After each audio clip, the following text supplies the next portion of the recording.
Asymmetric যুদ্ধের বাদশাহ Iran যুদ্ধবিরতির মধ্যেই অস্বাভাবিক সাফল্য পেল। ইরানের হাতে এলো এক শক্তিশালী ড্রোন, যে ড্রোন খোদ আমেরিকা যুক্তরাষ্ট্রে গিয়েও বোমা হামলা চালাতে পারে। আর এই খবরে এই মুহূর্তে সামরিক বিশ্বের তোলপাড়। আমেরিকার Institute for Study of War তারা সাম্প্রতিক একটি তথ্য প্রকাশ করেছে, যা দেখে ডোনাল্ড ট্রাম্পের চোখ এবার কপালে উঠবার জোগাড় হয়েছে। ইরান গোটা পৃথিবীতে রিভার্স ইঞ্জিনিয়ারিং এর রাজা বলে খ্যাত। তার হাতে যদি কোনো দেশের অস্ত্র এসে পৌঁছায়, সেই অস্ত্রকে মুহূর্তেই ওয়ার্কশপে ফেলে ভেঙে নতুন করে জলের দরে অস্ত্র বানানোর সক্ষমতা রাখে বরাবর ইরান। আর সেই শক্তিকে কাজে লাগিয়েই ইরান আরো এক রূপকথা তৈরি করলো। তারা তৈরি করে ফেললো শাহিদ 149 গাজা ড্রোন। 12,000 কিলোমিটার ওড়ার সক্ষমতা সম্পন্ন এই ড্রোন এখন বিশ্বের আলোচনার কেন্দ্রে। তাই যুদ্ধবিরতিকে ইরান অবহেলায় নষ্ট করেনি, বরং তারা এই সময়ে নতুন অভিনব শক্তিশালী অস্ত্র বানিয়ে ইরানের নিরাপত্তা এবং যুদ্ধ করার শক্তিকে আরো অনেকখানি বৃদ্ধি করলো। ইরান গাজার প্রতি বরাবরই দায়বদ্ধ, তাই শাহিদ সিরিজের তাদের তৈরি নতুন ড্রোনের নাম দিয়েছিল ইরান গাজা ড্রোন। এই Gaza drone Iran successfully launch করেছিল 2021 সালে। 2021 সালে যখন লঞ্চ করা হয় এই গাজা ড্রোন, তখন তা আকাশে ভাসমান অবস্থায় 24 ঘন্টা থাকতে পারত, অর্থাৎ সম্পূর্ণ একদিন ভেসে থাকার সক্ষমতা ছিল এই শাহিদ ড্রোনে, এবং প্রতি ঘন্টায় 250 কিলোমিটার পথ পাড়ি দিতে পারত।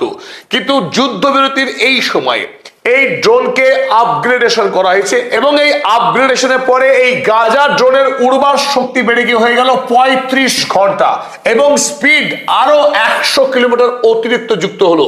বর্তমানে নতুন এই গাজা ড্রোন প্রতি ঘন্টায় 350 কিলোমিটার পথ পাড়ি দিতে পারে। ফলে 35 ঘন্টা যদি 350 কিলোমিটার গতিবেগে ওড়ে 12,000 কিলোমিটারের বেশি পথ পাড়ি দেবে। স্বাভাবিকভাবে আমেরিকা যুক্তরাষ্ট্র এখন এই গাজা ড্রোনের রেঞ্জের মধ্যেই পড়ছে। আমেরিকা ইরানের বিরুদ্ধে এই 40 দিনের লড়াইয়ে ইরান যে বাজিমাত করেছে, তার প্রধান অস্ত্রই ছিল এই শাহিদ ড্রোন এবং তার কাছে থাকা অসংখ্য মিসাইলের ভান্ডার।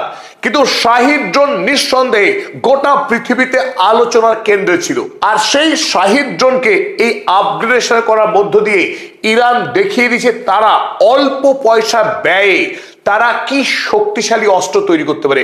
আর এই ক্ষেত্রে ইরান গোটা পৃথিবীতে ব্যতিক্রমী, কারণ তার মতো এত কম পয়সা খরচ করে দেশীয় প্রযুক্তি ব্যবহার করে এত উন্নত অস্ত্র কোনো দেশ ইতিপূর্বে বানাতে পারেনি। ইরান যদি বর্তমান সময়ে মনে করে যে আমেরিকা যুক্তরাষ্ট্রকে সরাসরি আক্রমণ করবে, যে আমেরিকা যুক্তরাষ্ট্র এতদিন পৃথিবীর মূল ভূখণ্ড থেকে বিচ্ছিন্ন থাকার ফলে কোন দেশে এই আমেরিকা যুক্তরাষ্ট্রকে আক্রমণ করতে পারে না, ফলে বরাবর নিরাপদ থেকেছে আমেরিকা যুক্তরাষ্ট্র, আর ধারাবাহিক গোটা পৃথিবীকে আক্রমণ চালিয়ে এসছে বিভিন্ন সময়ে তার নিজেদের স্বার্থে। তাই আমেরিকা যুক্তরাষ্ট্রকে টার্গেটের মধ্যে আনা, আক্রমণের লক্ষ্যবস্তু করতে পারা যে কোনো দেশের জন্য অত্যন্ত গর্বের, এবং সেই দেশের সামরিক মর্যাদা অনেকখানি বৃদ্ধি পায়।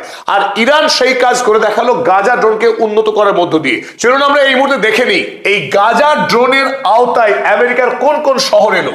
প্রথমত আমরা দেখবো ফ্লোরিডা শহর, যেখানে ডোনাল্ড ট্রাম্পের বাসভবন রয়েছে মার-এ-লাগো, যার দূরত্ব 11,200 কিমি। তাই ডোনাল্ড ট্রাম্পের ব্যক্তিগত বাসভবন মার-এ-লাগো এই মুহূর্তে গাজা ড্রোনের রেঞ্জের মধ্যেই। নিউ ইয়র্ক শহর তো বটেই, আমেরিকার ওয়াশিংটন ইরান থেকে 10,000 কিলোমিটার দূরে। তাই অনায়াসেই এই গাজা ড্রোন দিয়ে ইরান চাইলে ওয়াশিংটন শহরকেও লক্ষ্যবস্তু করতে পারে। এমনকি আমেরিকার পশ্চিম দিকে অবস্থিত ক্যালিফোর্নিয়া শহর, সবচেয়ে দূরবর্তী শহর, সেই ক্যালিফোর্নিয়া শহর পর্যন্ত এই গাজা ড্রোনের রেঞ্জের মধ্যেই আসছে। তাই এই ক্যালিফোর্নিয়া শহর পর্যন্ত এখন ইরানের তাকের মধ্যেই থাকলো। তাই এতদিন কেবলমাত্র ইসরায়েলে আক্রমণ করতে হয়েছিল ইরানকে প্রত্যাঘাত করবার জন্য, আক্রমণ করতে হয়েছিল আরব দেশগুলিতে যেখানে মার্কিন সামরিক সেনা ছাউনি রয়েছে। আর এবার যদি ইরান মনে করে তারা খোদ মার্কিন যুক্তরাষ্ট্রের উপরে হামলা চালাবে, সেটাও সম্ভব হতে পারে, কারণ এই ড্রোন বাতাসে 35 ঘন্টা ভাসমান অবস্থা থাকতে পারে। আর এই ড্রোন বহন করে নিয়ে যায় 13টি স্বয়ংসক্রিয় বোমা, যে বোমার মধ্যে এআই ইন্টিগ্রেশন থাকে। ফলে তারা প্রিসাইজলি সেই সঠিক লক্ষ্যবস্তুকে কেন্দ্র করে আঘাত হানতে পারে এই গাজা ড্রোনে। তাই আমেরিকা যুক্তরাষ্ট্র তার কাছে থার্ড বা প্যাট্রিয়টের মতো আকাশ প্রতিরক্ষা ব্যবস্থা থাকলেও সেই ব্যবস্থাকে বড় সড়ো চ্যালেঞ্জ হতে পারে ইরান।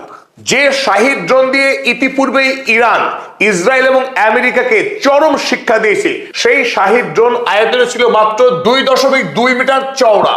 সেখানে গাজা ড্রোনের পাখা 21 মিটার চওড়া এবং 21 মিটার এতটাই লম্বা, যেখানে আমরা F-35 প্লেন তার লম্বা দেখছি মাত্র 10.7 মিটার। লম্বায় প্রচলিত শাহিদ ড্রোন যখন 2.5 মিটার ছিল, সেখানে এই গাজা ড্রোন 10.5 মিটার লম্বা। 10.5 লম্বা আর চওড়া তার ডবল 21 মিটার। অর্থাৎ আয়তনের দিক থেকে দেখলে এই গাজা ড্রোন অনেকটা ফাইটার জেটের মতোই, কিন্তু গাজা ড্রোনের মূল ম্যাজিকটা কিন্তু আয়তনে নয়, তার আসল রহস্য লুকিয়ে রয়েছে গাজা ড্রোনের শক্তির উপরে। এই গাজা ড্রোন এই পাখার তলায় 13টি স্বয়ংক্রিয় মিসাইল বহন করে নিতে পারে, যেখানে ইরান থেকে একাধিক মিসাইল হামলা চালানো হচ্ছিল শত্রু রাষ্ট্রের দিকে প্রত্যাঘাতের উদ্দেশ্যে। তবে একটি গাজা ড্রোন 13টি মিসাইলকে বহন করার সক্ষমতা রাখে। তবে গাজা ড্রোনের আসল শক্তি লুকিয়ে রয়েছে তার ম্যানুফ্যাকচারিং কস্টে। প্রায় জলের দরে ইরান এই ড্রোন নির্মাণ করে থাকে, যেখানে আমেরিকার একটি ফাইটার জেট F-35, আমেরিকার তৈরি সবচেয়ে শক্তিশালী ফাইটার জেট, তা নির্মাণ করতে খরচ পড়ে আমেরিকার 82 মিলিয়ন ইউএসডি। ভারতীয় টাকায় যদি আমরা হিসাব করি, এই ফাইটার জেটের দাম তৈরি করতে গিয়ে দাঁড়াবে প্রায় 800 কোটি টাকা, আর বাংলাদেশের টাকায় প্রায় 1200 কোটি টাকা নির্মাণ মূল্য। কিন্তু আমেরিকা যদি কোনো দেশে বিক্রি করে, তার দাম আরো অনেক গুণ বেশিই হবে।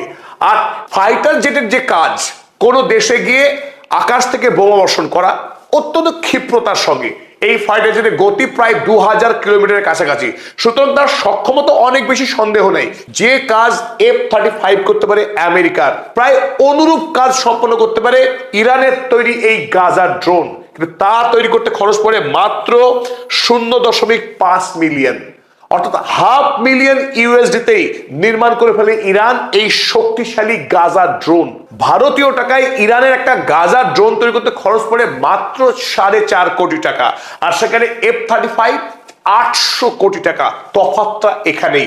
ইরানের জয় অ্যাসিমেট্রিক যুদ্ধে। আমরা এ কথা কোনোভাবেই বলতে চাইছি না যে গাজা ড্রোনের সঙ্গে আমেরিকার F-35 কে তুলনা করা যায় না, তারা কোনোভাবেই তুলনীয় নয় শক্তিতে, ক্ষমতায়। কিন্তু একটি জায়গায় তুলনা করা যায়, যে আমেরিকা যখন বহু টাকা ব্যয় করে ইরানের বিরুদ্ধে যুদ্ধ করেছে, সেখানে ইরান অতি সামান্য ব্যয়ে তাদের নিজস্ব কৌশলকে কাজে লাগিয়ে ইরানকে যুদ্ধে পরাস্ত করেছে। তাই আগামী দিনে যদি আমেরিকার সঙ্গে ইরানকে আবারও লড়তে হয়, সেই লড়াইয়ে এই গাজা ড্রোন আমেরিকাকে নাস্তানাবুদ করে ছাড়বে। তাই মূল খেলাটাই হচ্ছে টাকার অঙ্কে। আরো একটি মজা কিন্তু এখানে রয়েছে, F-35 হচ্ছে ম্যানড, অর্থাৎ পাইলট অপারেশন করে, সেখানে গাজা ড্রোন কিন্তু আনম্যানড এবং এআই দ্বারা পরিচালিত। সুতরাং এই ক্ষেত্রে ইরানের লাভ কিন্তু অনেক বেশি। মধ্যপ্রাচ্যের সবচেয়ে বড় হুমকি ইসরায়েল। এই জায়নবাদী রেজিমকে ধ্বংস করবার জন্য ইরানের পক্ষে অন্যতম অস্ত্র হতে পারে এই গাজা ড্রোন। কারণ গাজা ড্রোন আকাশে 35 ঘন্টা ভাসমান থাকতে পারে এবং তাতে 13টি শক্তিশালী বোমা মিসাইল সে বহন করবে।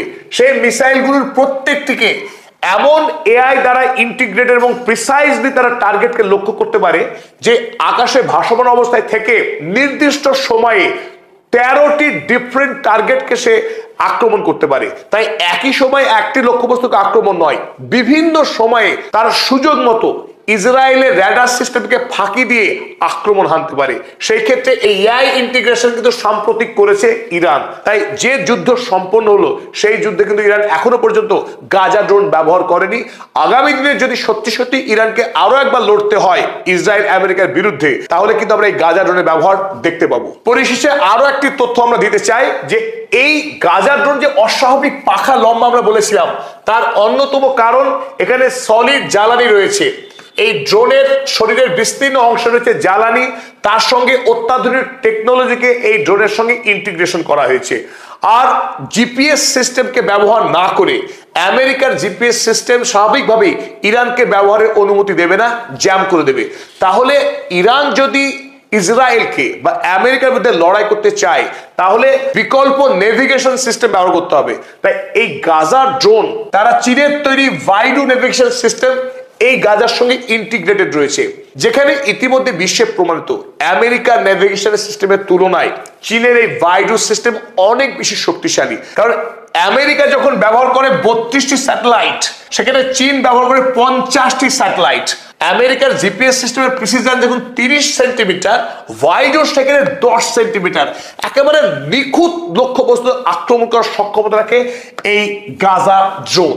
তাই যুদ্ধবিরতির মাঝে ইরানের হাতে এই গাজা ড্রোন আসার ফলে ইরানের সামরিক শক্তি আরো অনেক গুণ বৃদ্ধি পেল। তাই আমেরিকা এবং ইসরায়েলের আগ্রাসনের বিরুদ্ধে যদি ইরানকে লড়তেই হয়, সেই লড়াই কিন্তু অনেকখানি অ্যাডভান্টেজ পাবে আগামী দিনে ইরান। মূল যুদ্ধে সৈনিকরা লড়লেও ইরানের হয়ে আসল লড়াই করছে ইরানের বিজ্ঞানীরা। তারা নিরন্তর মাটির গভীরে ভূগর্ভস্থ চেম্বারে বসে নতুন নতুন অস্ত্র তৈরি করে ইরানকে শক্তিশালী